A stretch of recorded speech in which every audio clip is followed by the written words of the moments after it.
I'm Ayelet here today with Brenden Miller, Field Director for Land and Liberty Coalition in Michigan. Brenden works directly with local advocates throughout the state.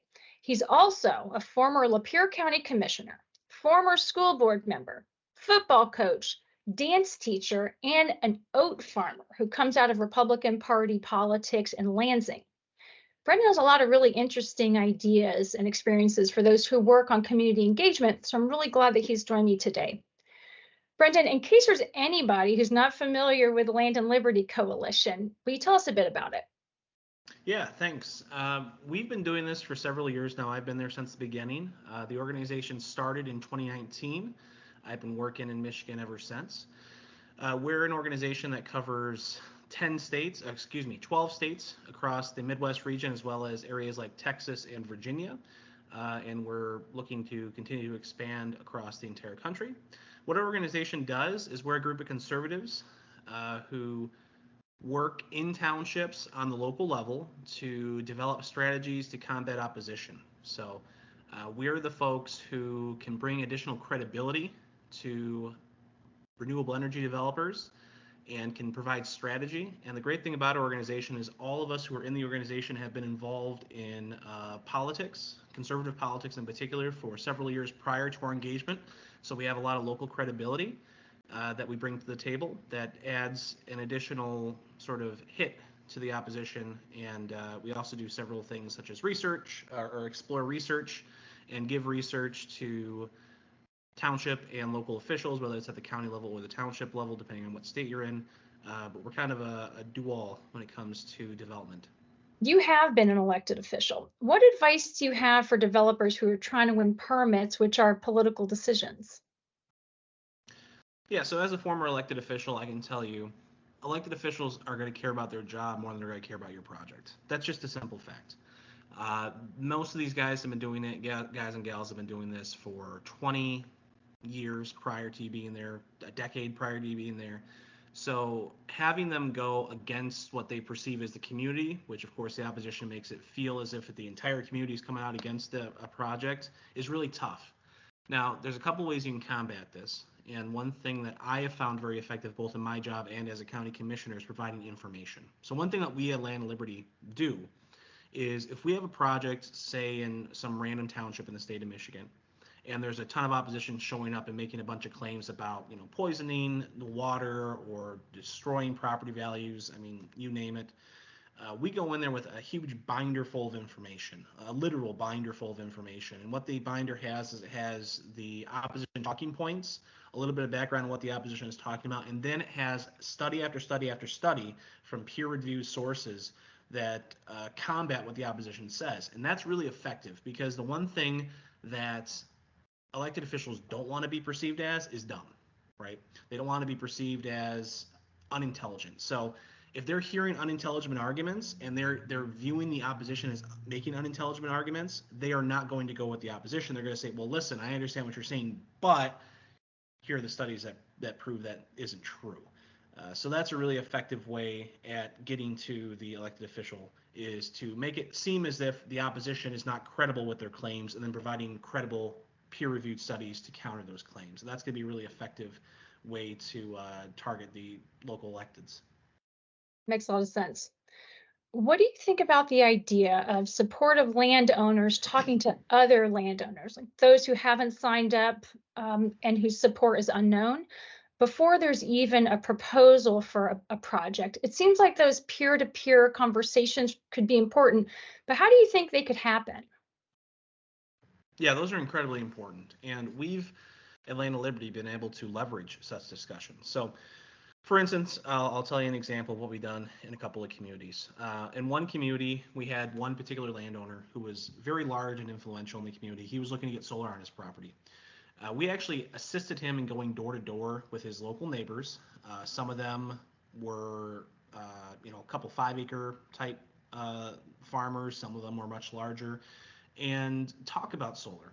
And the great benefit of us being there with the landowner is the landowner, of course, knew enough about solar, but wasn't super experienced with solar and not super confident about what solar would bring to the community. So when the landowner would talk to this other landowner about renewable energy, he would be able to say certain things and then turn to me and say, hey, is that really the case? And I'd be able to provide some extra credibility. And it was great. It allowed us to prevent potential opposition from large landowners in particular who live nearby this particular landowner. It doesn't prevent all opposition, of course, because as we might talk about later, I don't think there's any way to truly prevent opposition in these projects. But it does help to minimize the burn, I guess you could say, of a project coming into a community and prevent other large landowners who can be very influential and have a ton of money to throw against a project prior to a project going in. So that's very important. Another thing we've done that I found particularly important is when a landowner when we hear about a project and we know that there are certain landowners who've already signed up or looking to sign up, we will actually gather them all into one room and we'll give a presentation about solar. We'll answer all their questions, and you might think, well, as a developer, I've already done that. And it's true, but you have to understand, as a developer, when the landowner looks at you, they're looking at you from the perspective of they want my land, so obviously they're going to tell me whatever they need to tell me to get that land. We come at it from that third party position and provide them the opportunity to hear from a third party like ourselves, read the studies for themselves, and then make a decision. Obviously, all of our material is very pro-solar because that's where the facts and truths are, is on the pro-solar side. But it also helps to reinforce beliefs that the landowners already have, and it creates a community, and that's what's really important, is creating a community of supporters. So when the opposition come and they bring all the crap that they bring with them, the farmers, landowners, and supporters know they have facts behind them and know that there are people who are standing behind them to defend them, which is really important in a project. I know a couple companies that are working to build landowners associations, and that seems like a good thing to do, though you think that other groups might be even better messengers. Why are landowners associations not the strongest move, and what alternatives do you recommend? So I'll give a great example of what we built in a county in Michigan. It was called the Property Rights Coalition, and the Property Rights Coalition was made up of mostly landowners, but also had a lot of non-landowners involved. And the reason that non-landowner involvement is critical is when a landowner goes and speaks at a township meeting, obviously they have an interest, just like a developer, right? When a developer comes and speaks at a meeting, they have an interest in seeing the project succeed. So same with the landowner, they have an interest in seeing the project succeed. So when you build up non-landowners who will not get the direct benefit of a solar project or a wind project, it brings extra credibility to the argument. So like we did in that particular county, building that Property Rights Coalition, which is made up of local landowners, but also had non-landowners involved, it created a strong peer-to-peer connection. There were meetings before meetings to get people ready for the township meetings, and there were several presentations that we gave to this organization, and we've actually had now several groups set up across the state similar to that. But other people who might be interested is people who support property rights, and that's really a key argument is, let's just be frank, when you're going to these local communities, climate change is not going to be an issue that sways anybody. Because even if you have community that supports climate or not supports climate change, but rather believes in climate change, they understand that one project in their township is not going to change the tide of climate change, right? So making that argument doesn't make any sense. The economic argument makes some sense with some elected officials, but not with others, because the important thing to keep in mind with economic arguments is it's big numbers that aren't felt locally, right? Or they're not felt directly, I should say. So it might, if you're having $30 million go into a community over the next 30 years, that $1 million is going to go to 1 mile of road, right? It's going to go to doing things inside of a township that will be beneficial to the residents, but the residents won't feel it directly. But when it comes to the argument of property rights, and that's what we found in particular is when we gather petition signatures, when we put property rights on the petitions, we can get hundreds of signatures from people who are not inside of or not directly benefiting from the community because they don't want to see the government step on other people's toes. So property right advocates, add the economic advocates as well, because it is still an important argument to make. Even though you won't sway as many people, you will still sway certain people who are economic development minded. And then also throw in people who want to see cheaper electricity, because that's what we argue for as well. Because when you look at the data, the cheapest form of electricity out there is solar and wind by far. And Mhm. educating the people, particularly in conservative communities, that hey, if you want to see lower electricity, if you want to see more reliable electricity, it's renewable energy you need to go to, is also an important factor in helping shape the decisions. Right. Yeah, it's interesting you say that the economic arguments don't carry the day. You'd think they would, and I believe Mhm. that they would get more traction. People can't relate to $70 million. What does that mean for me? I want to know how many fire trucks is that going to buy? What stretches of road is that going to repave, like places where I go and I can relate to? Is that money going to go to build the new middle school that we need? So I feel like developers would do themselves a service if they could break down these big numbers uh, into terms that people can relate to and have an emotional connection to. Lots of companies are trying to ramp up and institutionalize their community engagement efforts, and each company seems to be doing it on their own. How do you recommend that developers systematize a process either within one company or across the industry? Well, frankly, that's what we've been doing at Land and Liberty. Is we've been creating a coalition of different developers and interests who come together and find a solution to the issue of local siting. It's really important to make sure that we have proper messaging going into communities, and that's something I feel like we're lacking on. Mm. The amount of times that we go to a project area where you have a developer saying one thing and then the local supporter saying another, and then that puts them at conflict, it happens more often than you think. And that loses credibility on both sides. So getting a unified message is critically important. That's why we like to have those landowner meetings. That's why we like to have the broad meetings with people who support renewable energy and all the above energy across the board. And also making sure we have unified messaging. So as I kind of alluded to earlier, in my opinion, the land rights message is the one message that resonates across socioeconomic divides. When you go into a community, you can find someone who has 5 acres of land, you can find someone who has 100 acres of land. Both of them believe the government should stay out of their business. And that's what we argue for, and that's what unifies us, and preventing bad arguments from getting to the public. And I'll give you an example.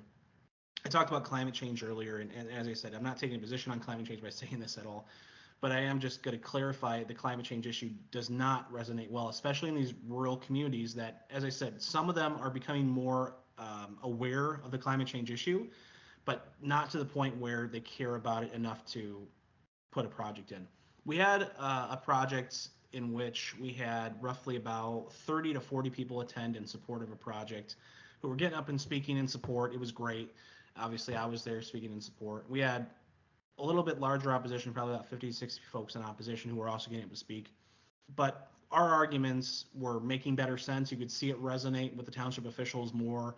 We were giving studies, we were giving facts. The opposition was giving emotion and, quite frankly, some very loony things out there.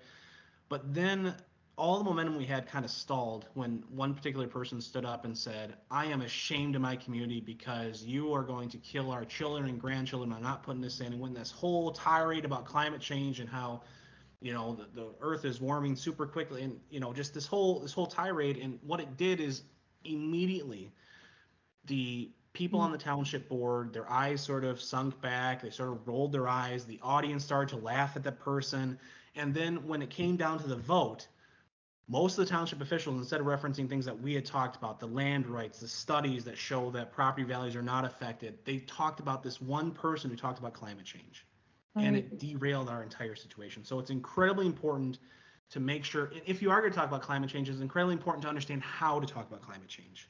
Because there is a right way to talk about climate change and talk about environmental issues, and then there's a very wrong way to do it. So making sure we're unified in that messaging, making sure all the supporters understand how to talk to township officials in an effective way, that is critically important. That's what we offer at Land and Liberty, is we provide the resources and we provide the talking points to those supporters to make sure we get through to the elected officials and not create a situation where we delegitimize ourselves. That is such an important distinction and story, Bridget. Thanks for sharing that. I've heard you say that the size of the opposition doesn't necessarily correspond with the viciousness of the opposition. You've been threatened by opposition that wasn't necessarily great in number, but they were nasty. Can you talk about that? Yeah.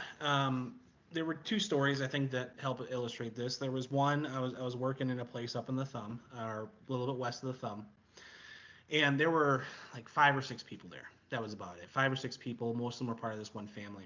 And I got up and spoke in favor of solar. They were working on a solar ordinance, and I'd been working in this township for a while now. So the township officials liked me. I liked them. And after I get done speaking, and after the meeting gets over, and they're pretty much on the process of now passing this very supportive ordinance, I walk out to my car, and this guy comes up to me and says, "Hey, listen, I just want to let you know, you keep showing up, you're gonna end up in a ditch real quick." Wow. Um, and that wasn't the first time I had been threatened like that. I mean, there was another situation down in Livingston County where I got up and spoke. You can actually probably find that somewhere online, I'm sure. It made the news. But I got up and spoke, and there were probably about 200 to 300 people there in opposition, and just rained out booze. And I start walking back after I get done with my speech. And the police officer comes up to me and says, "Hey, just want to let you know, we're going to have to actually escort you out here because as you were speaking, as you got done speaking, there were people who were threatening to attack you, and there are some people who were armed." Oh my God. So I had to get escorted out of that meeting because of that. I'd had supporters have had their cars keyed, their houses shot up with paintballs. I mean, it can get very vicious, and it doesn't necessarily mean it's a large group either. As I said, I've been in plenty of meetings with a small group, and you get a couple of people who really wound up, and they come after you. I mean, just prior to actually just following the passage of the siting law, I was at a meeting, and when it passed, I got up there, I spoke. It was at a local meeting, and people were already speaking about this sighting law. And I get done, and I start walking away. And as I walk out to my car, a group surrounded me, pretty much harassing me and threatening me. And the only thing that stopped it was there was a cop who happened to be there because they knew it was going to be a large crowd, who happened to drive up right at the same time and break it all up. But unfortunately, it's getting worse, and I think the sighting law has kind of really enraged a certain group of people, so it's gotten even nastier, I feel. Maybe hopefully it'll calm down a little bit over the next couple of months. And the other thing that's really important to understand, too, is the size of the project also doesn't necessarily reflect the size of the opposition. I have seen projects where we have like 10 megawatt projects get the same amount of opposition as a 100 megawatt project. So understanding that if you reduce the size of the project, that won't necessarily reduce the size of the opposition. It might remain the exact same. Do you think that violent behavior and those threats discredits the opposition in the eyes of local lawmakers? Oh, absolutely. Absolutely. There was a situation that occurred in one of my projects up in the middle of the state. And, I got up, I spoke, and, I had a pretty good rapport with most of the elected officials. And afterwards, a guy literally went up behind me and spit on me. And that was seen as kind of like as I talked about at the very beginning, the elected officials don't want to be associated with that. So as much as it stings to get spat on, at the same time, it kind of helps the cause because it makes the opposition look unhinged and uncouth. And the elected officials do not want to be associated with that kind of behavior. So, Yeah. yeah, that's definitely the case. Brenden, I'm sorry that you are the target of these things. So, wow. So I get asked by developers how they can effectively work with opposition, and I think that's optimistic. I think it's far more likely that you need to define and discredit the opposition, which sounds like they do a pretty good job of discrediting themselves, at least in these examples you just mentioned, instead of wasting a bunch of resources trying to change their minds. What do you think? I agree. And when I first started this project, I used to think, well, if we can only reason with these guys, if we can only, find some sort of middle ground. And there was actually a time where I had sat down with a local opposition group, and we talked about this ordinance, and we're like, okay, well, what can we do to try to get this ordinance passed? And I said, it was about wind turbines, and they said, well, if we just had larger setbacks, and at the time, I think the setbacks in the township ordinance were like 900 feet. So I said, okay, like what about 1,500 feet? They said, okay, sure, that works. And we got all this reasonable compromise done. And then as soon as we get to the meeting, the developer pretty much says, oh, well, as long as it's lower than 2,000 feet, we'll be fine. And then once that's said, the opposition all of a sudden who agreed to the 1,500-foot setbacks, who agreed to these decibel limits, all of a sudden, gone. And what that made me realize is the opposition doesn't really want compromise, right? They'll say, this is something I hear all the time, is if the project was smaller, if it wasn't so large, I'd be okay with it. Mm. But that's never the case. We had a project, it was 200 megawatts. They were the setbacks they had in place reduced it down to 150 megawatts. And the opposition who said if we only reduced it by 50 megawatts, we would be okay with this, we're still there and just as angry as before. The fact is you cannot reason with them because they don't want to see development, period. Not just renewable energy, but they don't want to see the gravel pit. They don't want to see a new factory. Most of the people who are in opposition that I've found are people who have not lived in the community for more than 10 years. They're people who had just moved up there, so they don't want to see any change because, as they always say, and I'm sure every developer will resonate when I say this, I moved up here because of X, right? So they moved up to this area. They don't want to see the change, and the opposition is unreasonable in that regard. So don't fall for it if you're a developer. Don't fall for the siren call of if you only worked with us, we would listen, or that we had no idea about this project, even though those same people had been in the township meetings for the last year and a half, right? So you have to, I think, to your point, identify what the opposition is saying, and then counteract those points instead of trying to waste time and resources to convince them. The amount of times I've seen developers or townships or counties attempt to create like a citizens planning commission to try and work things out, every single time, and I'm not exaggerating, every single time they've done that, it's come out with a terrible ordinance or a terrible set of zoning rules that kill the project every single time. So ignore the siren calls, I guess I would say. Excellent. Excellent coaching. And how do you prevent a local firestorm from becoming a regional problem? Well, sometimes you can't. Sometimes it just takes one person to go on a Facebook page and there it goes. But one of the most important things is, as I kind of talked about before, is talking to the elected officials. What we do at Land and Liberty is, let's say a developer has a project in Sample Township in Clinton County, okay? We would go to that township, we would talk to the elected officials, we'd say, hey, let's talk about solar, let's talk about, whatever the renewable energy is. And I get their opinions on it. They get some information about, wind and solar. We counteract the opposition or potential opposition talking points. We kind of inoculate them to the opposition talking points. We give them that huge binder of information. And by doing that, we prevent elected officials from turning into the opposition. And what we find is the biggest creators of regional chaos are the elected officials. So if we can prevent the elected officials from being that agent of chaos, that goes a long ways. So that's a really important way to do it. Trying to delegitimize the opposition in local communities is also really important. If you go to a place where everything's starting to boil up and you say, hey, the opposition's wrong, this is why, it doesn't spread as much because people in other townships go, oh man, they're kind of kooky. I don't want to, put my chains with them.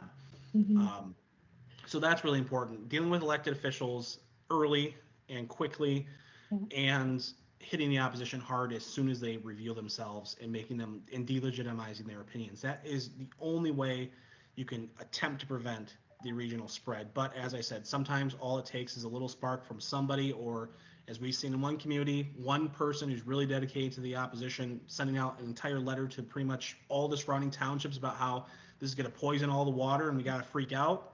There's really nothing you can do about that. But those are some strategies to prevent that from happening. Early. So much about winning in politics is being the first.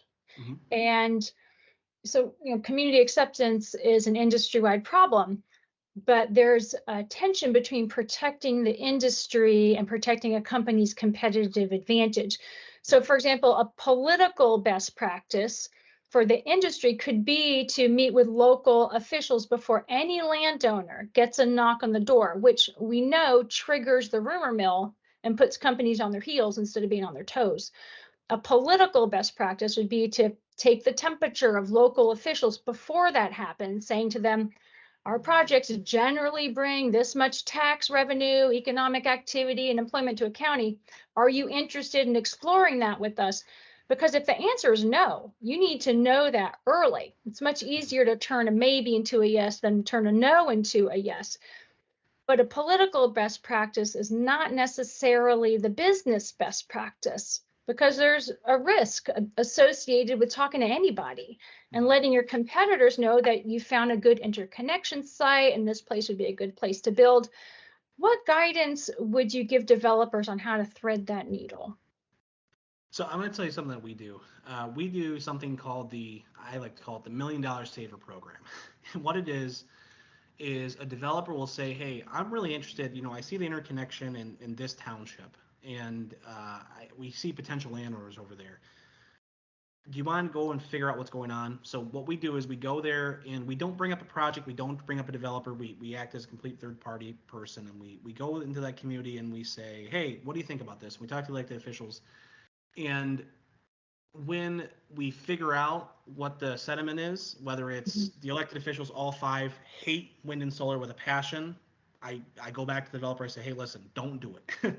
No matter how much you think you can do it, just don't do it, because all it's going to do is create a firestorm. Or we go back and say, hey, there's some people who are kind of on the fence. Or we say, hey, the community is really great. They have a great solar ordinance already in place. They're supportive of renewable energy. Mm-hmm. That's really important. And I think we provide particularly potent source for this because we are a third party. We aren't the developer. So when a developer goes in, we've noticed the township officials, I don't want to say they lie, but they sort of like hedge their bets and go, oh yeah, I kind of like wind and solar. It's kind of it's a cool concept. And then we get into the process and all of a sudden they are like, oh, I hate wind and solar. It's the worst thing ever. Whereas when we go in there, we tend to get the truth right off the bat because, they have no reason to lie to us or to fib to us or whatever you want to say. So I think that's really important, is having that third party go in there, speak to township officials directly, talk to potential landowners directly as well, get their thoughts, see, is this a viable project area before you spend the millions of dollars to do the MISO interconnect or the ground ops or whatever else you're going to do to build a project. We can go in there ahead of time and tell you, like, don't do it. It's not a good place to go. You're going to just experience a lot of opposition. And the great thing about Land and Liberty too is, as I mentioned, I've been working in this since 2019 for the last 5 years now.